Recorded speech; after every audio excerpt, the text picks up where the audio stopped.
Hey everybody, this is Praxis. In this video, I want to talk about how you can set up your home on solar without having one of these gigantic full house systems. This is something I've mentioned in a lot of my videos, and I want to get a little bit more into the details about how you can buy one of these standalone units, and I'm specifically going to be talking about this unit made by, I hope I'm pronouncing it properly, Oupes. How you can take a system like this and use it to run things that are in your house, like your lighting system, fans, ventilation, refrigerators, things of that nature, and do it in a way where you don't have to be running a bunch of extension cords to the front area on the panel, where you can make it so like just you flip a light switch in your bedroom or whatever and this thing can power it. So that's what I want to talk about in this video, is how to take units like this and use them to run your actual house. So when there's an emergency situation and you actually need to use a unit like this, it doesn't feel any different at all.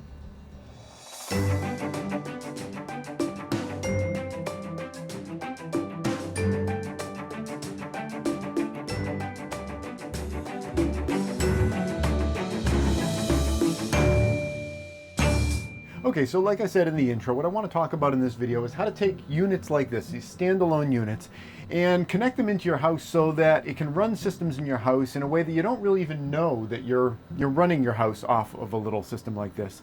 The way that my house is set up is that I have a whole house system. This is a very large panel. It takes in about 6,000 watts of solar energy from our roof, and it stores it in 10 kilowatt hours of battery space. And that runs all of our basic house systems. There's occasional times when it's like, it's really, really cloudy for several days or something like that, where we pop back onto regular grid power, but 99% of the time we're just running our house off of solar energy, and you can imagine that saves us an awful lot of money.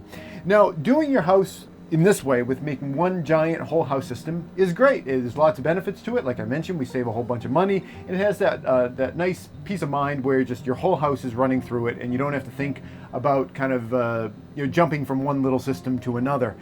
But there are downsides of running it this way, and one of them is that if there was a component in this whole house system that went down, guess what goes down? My whole house, if my whole house is reliant upon this. So I like to run my house in a little bit of a different way, where I have the whole house system, which runs the majority of the house, but lots of critical systems within my house are run on these kind of standalone smaller units. This one that I'm talking about in this video is made by, again, I'm hoping I'm pronouncing it properly, Oupes. I should say from the get-go, this is a system that was sent to me.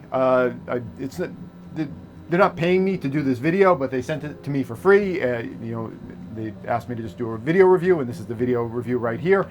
But I don't want to just talk about this particular unit, but how you can actually use this unit or other units that you may have for powering your whole house. But I'm going to focus on this unit since they were kind enough to send it over to me for free.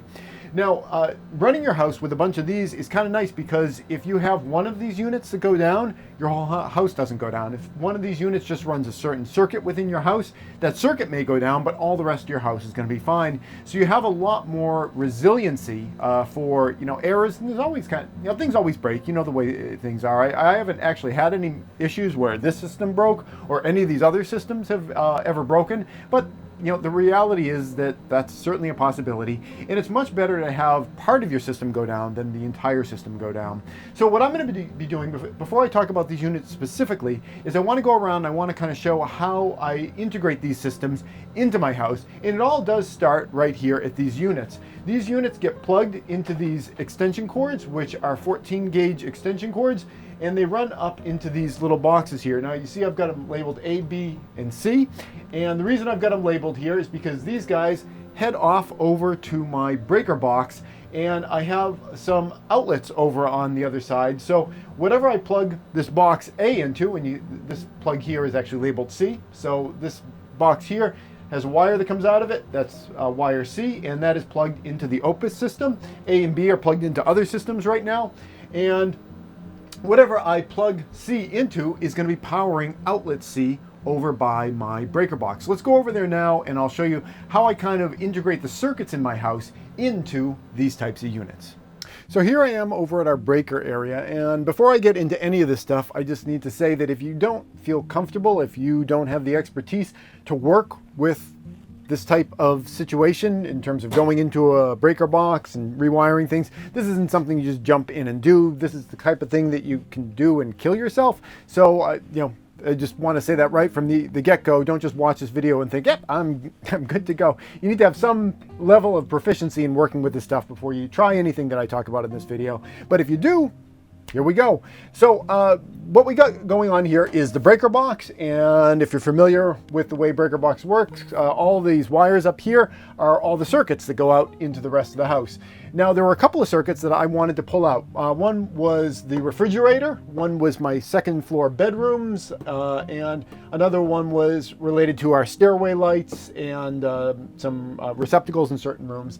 And these three wires here used to come down and went into the breaker box, but what I did is I pulled these three wires out of the breaker box, and instead I put them into these little metal electrical connection boxes, and from there I connected them to heavy gauge extension cords that I can plug into A, B, and C. If you recall, over on the other side by the units, we had A, B, and C plugs, and those plugs feed down to these different boxes. So C is the box that is being powered by the Oupes unit, and right what I've got plugged into there is this power strip here, which runs my house circulation fan. Now I was not able to plug an entire circuit into this one just because the Oupes is only a 1 kilowatt-hour system, and I couldn't really run a whole circuit off of that.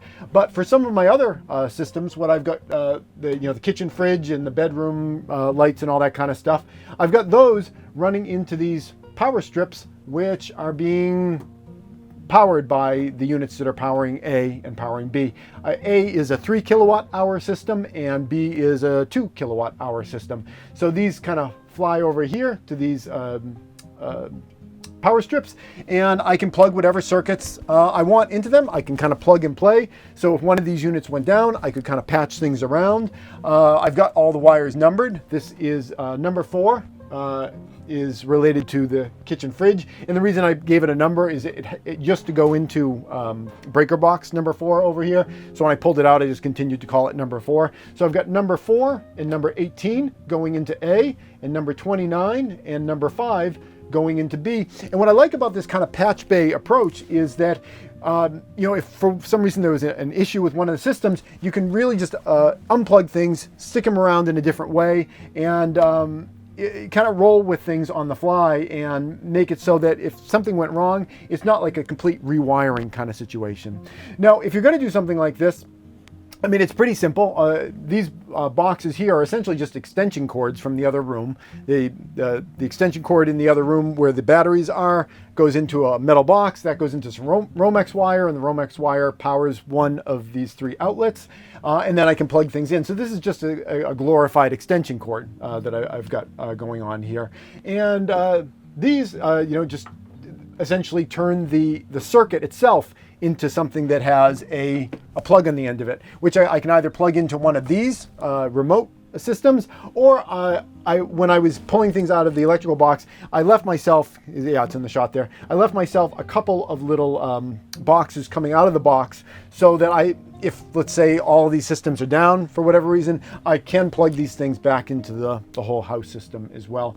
I think there's a really nice way of kind of modularly building things together where it's plug and play. You can kind of move things around. One thing to think about is just make sure whatever system you have that there's continuous grounding, because as soon as I unplug one of these from here, that circuit essentially becomes ungrounded. It's only being grounded as it goes into one of these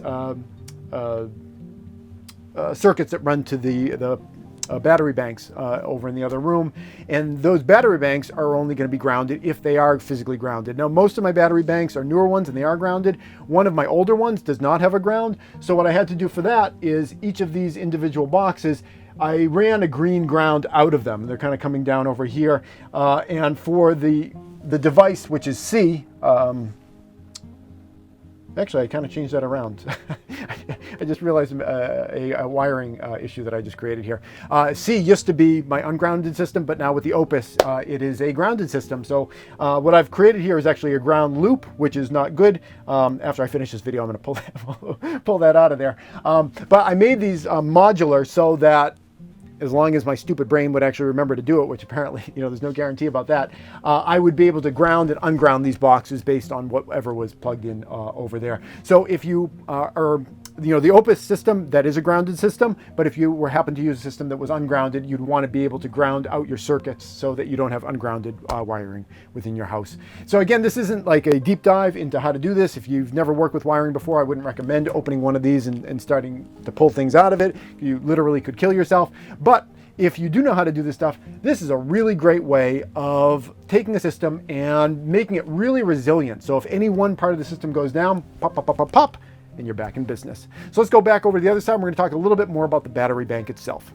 So now that we know how to take these things and kind of integrate them into your house, into the wiring of your house, I want to talk a little bit about this specific system. Now I've got a bunch of other ones here, which I'm not going to label just out of respect for the fact that they gave this to me. So this is going to be kind of about Opus. There are lots of different systems out there that are good. Like I said, I've never had any real problems with them, but I'm going to be focusing on the Opus system. And this one, let's turn the panel on right now, because it actually just a couple minutes ago started charging up. I was using it last night and it went down to about 90% capacity. So I used about 10% of the capacity on this. And just in the past couple of minutes, it's come up to 95%. And that's one of the things I want to mention about the Opus system is that it does recharge really, really fast. Now, one of the reasons is that this particular unit, this is kind of a smaller size unit. I haven't bought a unit like this in a long time. This is only a 1 kilowatt hour system, which means that, technically, what the name implies, although it doesn't literally mean this, is that it can kick out 1,000 watts for 1 hour. If it's a 1 kilowatt hour system, it can kick out 1 kilowatt for an hour. If it's 1 kilowatt, a 1 kilowatt hour system. If you have a 2 kilowatt hour system, then that means it could kick out 1 kilowatt for 2 hours. Or if it's a 3 kilowatt hour system, it can kick out a kilowatt for 3 hours. Now that being said, there's always inefficiencies, and this is just as susceptible as other systems are to that. And I wanted to talk just a little bit about that, because if you buy a system like this, it really pays to kind of oversize your system. When I've been testing this system out, like I said, this is a 1 kilowatt hour system, and it was able to run my refrigerator, which runs, when refrigerators kick on and off, when the compressor goes on, there's a little bit more use, and then they kind of go into a more idle state. It was able to run kind of a medium range. It's not, I don't have a huge refrigerator, but it's not like a small fridge or anything like that. It was able to run that refrigerator for about 6 hours during the evening. So if you I'm sorry, I got like an eyelash in my eye here. So if you wanted to have a system that you could really reliably run your refrigerator all night, you'd want something bigger than a 1 kilowatt hour system. If you're going to be getting something like this, the amount of kilowatt hours you're actually going to be getting out of it is going to be a little bit lower, because these systems, they have a charge controller, which takes energy in, which you can see right now, it's taking energy in from my AC power. And it is charging up the battery, and that charges up the battery through something called a charge controller. You have the battery itself, which is the 1 kilowatt hour battery, and then you have something called an inverter, which changes DC current into AC current for running out of these regular kind of wall outlets that we're all used to using throughout our homes. And whenever you have an AC inverter on, there's always some power being drawn, even if you don't have anything plugged into it. So if you have this thing oh wow, it's already charged up to 100%. So you can see how quickly it charges, both because it's kind of a smaller battery, but also this thing really does charge up quickly. The first time I did it, I was kind of disturbed, like, is there something wrong with this? Because I'm used to the system's taking a little bit longer. It does charge up pretty quickly, and you can influence the speed at which it charges. This is actually the slower charging speed. You can charge it either at 700 watts or at, I think, 1400 watts. I've got the manual here. And the manual is something else that I want to talk about. Yeah, it's 700 and 1400 watts. We'll get to the manual in a bit. I think if there's any problem I have with the entire system, it's actually the manual itself. The system, the unit itself works really, really well, but there's some documentation issues in the manual I'm going to get to. But the amount of energy that you actually get out of this is, it's not going to be 100% of that 1 kilowatt hour. What you're actually going to get out of it is some fraction lower than that, because while it's just on, even if it's not being used, you're losing power just to run the inverter. And here are some shots that I took recently showing this thing discharge a certain amount. And you can see on, I've got one of these little kilowatt battery energy meters. You can see that given the fraction of the power that was pulled out of the unit that I hadn't at that point pulled out that amount of fraction of power. So you do have some loss. So if you're thinking about getting one of these, I would certainly oversize the unit. I usually buy units like this in the 2 kilowatt hour to 3 kilowatt hour range. Getting a 5 kilowatt hour system I think would be a great thing. The more battery capacity you have in the system that is being run through an inverter, the lower the fraction of that total capacity is going to be used up just running that inverter. So I find you get a little bit more of an efficiency there. And to be honest, these 1 kilowatt hour systems, I don't want to say they're not good for very much, because if you were in a situation where there was a blackout and you wanted to do things like charge your phone or run a laptop, or even just some basic lighting, running some lighting like what's on my face right now, this is going to be really fine for that. But for things like running a refrigerator or anything really major, it's just not going to be able to do it for very long if you only have a 1 kilowatt hour system. In fact, the only thing that I've been able to pair this system with in my house in terms of connecting it kind of to a circuit is not an entire circuit at all, but there's one task that this thing can manage for me throughout the evening. And the task that I've paired this to is that I have a fan. It's a 50-watt fan, and it runs kind of intermittently about 8 hours during the evening. And if I run that fan through this thing, it will usually bring down the capacity to about 30%. So it'll use about 70% of the capacity by the morning, when I can start charging the thing up again. And I tend not to like to really run these things really close to the ground. Somewhere between taking out half the charge to maybe like 60 to 70% of the charge before you recharge it. That tends to be the way that I like running these things, and it seems to treat the batteries nicely if you operate them in that regard. So specifically to this Oupes system itself, like I mentioned, if I were going to buy an Oupes system, I would not get the 1 kilowatt system. They're a really, really good price, and they're great for small applications if that's all you want. If you want to kind of throw it in a closet, and they're super light. That's one crazy thing. In fact, that's why I included it on top of this old Gold Zero. There's an old Gold Zero system that I have. This is a lead acid battery, and you can see the size of this system and the size of this system. This one's way smaller, but it's the same capacity as this old Gold Zero system. And also, this one is so much lighter. When I went to pull it out of the box, I'm like, what? Did I not put the battery in? Super, super light, but it's got all the capacity, but the battery is a lot lighter than these old lead acid battery systems.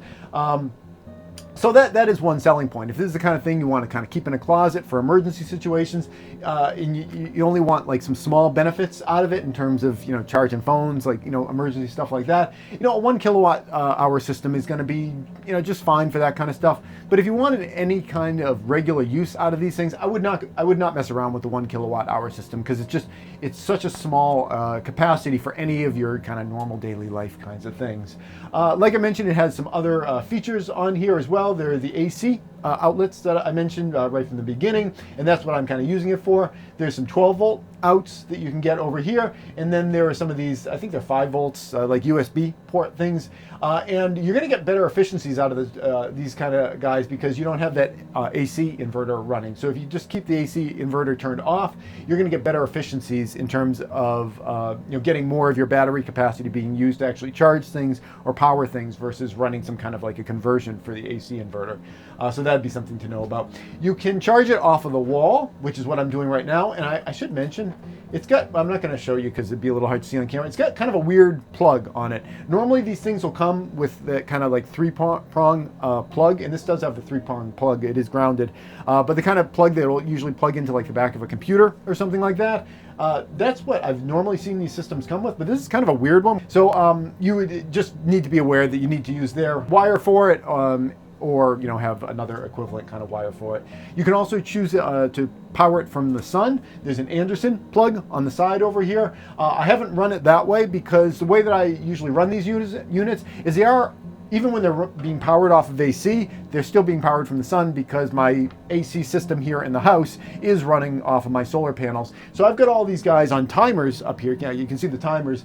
And the way that I charge these is that the timers will charge them during the day, and then at nighttime the timers will click off cut power to the unit, and then the unit will continue powering the circuit that they are powering, throughout the evening, so they're not drawing power from the main system. So that saves my 10 kilowatt hour battery system during the evening. So all these extra kind of systems just allow the main house system to have a little bit less load on it during the evenings, and they allow me to maximize how much power that I can capture during the day, because a lot of times it's a case where you fill up your batteries in your whole house system, and at that point, somebody turned on a blender or something like that, because it's like use it or lose it. This gives me an opportunity to actually put that power somewhere and store it later on for the evening.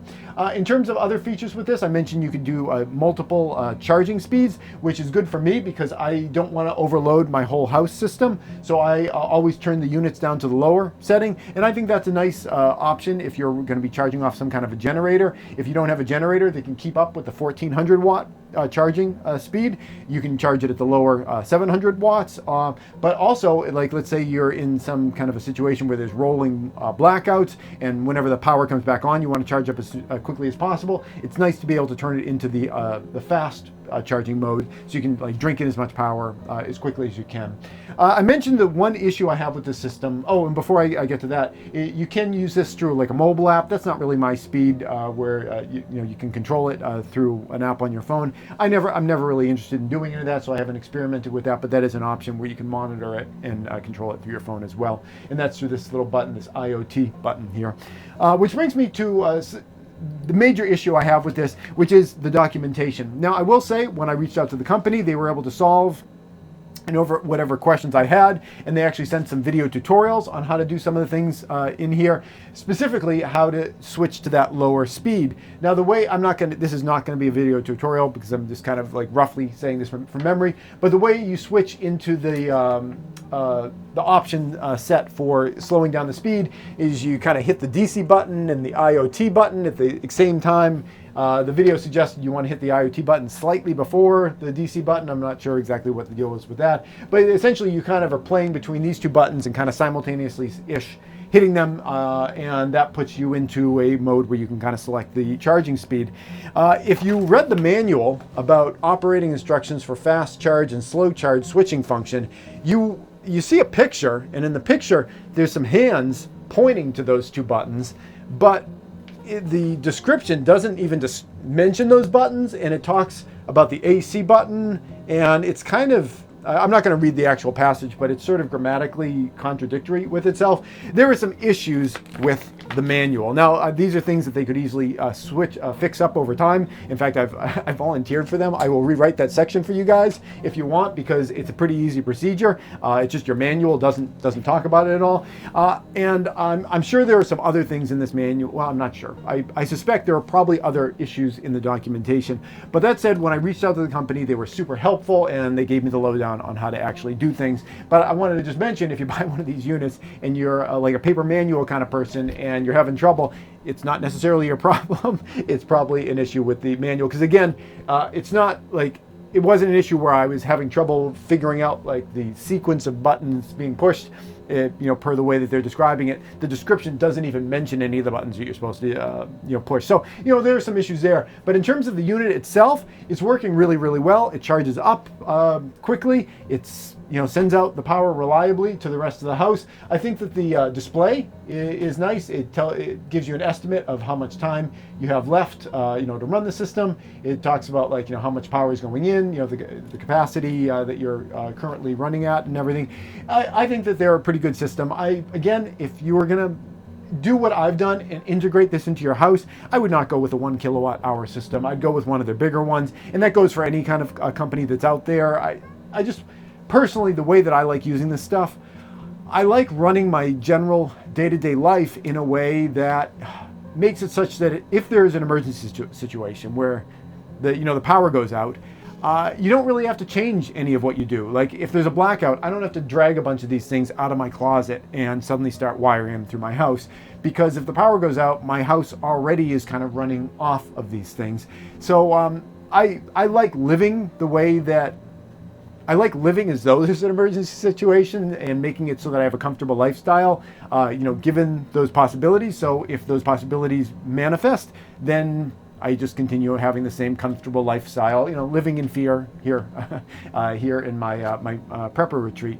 So that's the way that I approach it. And if you were going to approach something similar, where you want to use one of these systems in an ongoing way, where it's just powering systems in your house, the way that I kind of have mine set up, I would definitely recommend staying away from any 1 kilowatt hour systems, just because there's so little that you can do with it. I would go with 2 to 3 to 5 kilowatt hour systems and use those throughout your house. And you pair a bunch of those together and you're going to be sitting really pretty, even if you don't have you know, power coming in from your grid, especially if you have some good solar panels that can kind of charge all those things up. That's it. I hope you found this video helpful. I want to thank Oupes for sending me this. The system works really great. The manual has a little bit of room for improvement on there. And if you guys are interested in getting a system, I'm going to put links down in the description below. And if I forget whether they provided me with a discount code, but if I have a discount code, it'll be down there that you could use to save a little bit of money off this. That's it. And thanks for watching. Please subscribe for new videos all the time, and if you'd like to support this channel, you can do so either through Patreon or PayPal.